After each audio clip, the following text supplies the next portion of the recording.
વેરાવળમાં ભારે વરસાદથી પાણી ભરાયા છે। વેરાવળના માર્ગો નદીમાં ફેરવાયા। દેવકા નદીના પાણી સોસાયટીમાં ઘૂસ્યા। ભારે વરસાદને કારણે દેવકા નદીમાં પૂર આવ્યું છે।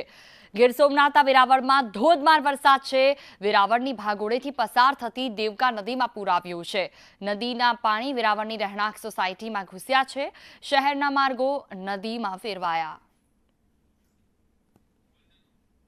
દેવકા નદીના પાણી સોસાયટીમાં ઘૂસ્યા છે, જેના કારણે આ પરિસ્થિતિ સર્જાઈ। વાહન ચાલકોને અવરજવર કરવામાં તકલીફ પડી રહી છે।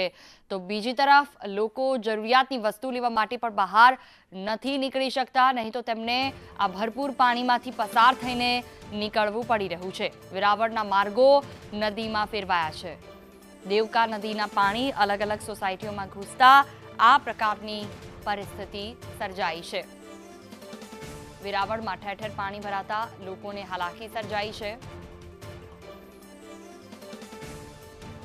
ભારે વરસાદથી વરસાદી પાણી જે દેવકા નદીના સોસાયટીઓમાં ભરાઈ ગયા। અવરજવર કરતા વાહનોને પણ તકલીફ પડી રહી છે।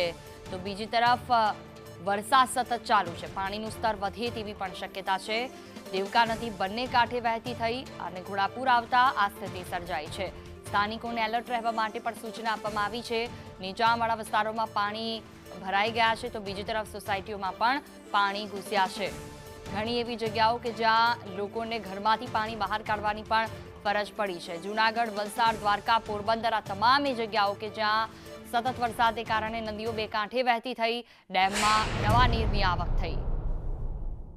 ગીર સોમનાથ જિલ્લામાં હવામાન વિભાગ દ્વારા રેડ એલર્ટ જાહેર કરવામાં આવ્યું છે। ગઈકાલે બપોરે આંશિક વિરામ બાદ આજે વહેલી સવારથી મેઘરાજાએ ફરી અનરાધાર બેટિંગ શરૂ કરી છે। આપ જોઈ શકો છો તે પ્રમાણે વેરાવળના ભાગોળ આવેલ સોસાયટી વિસ્તારના દ્રશ્યો છે। દેવકા નદી જે ગાંડીતુર બની છે અને દેવકા નદીના જે પાણી છે એ ક્યાંક ને ક્યાંક વેરાવળ શહેરમાં હવે ઘૂસી રહ્યા છે।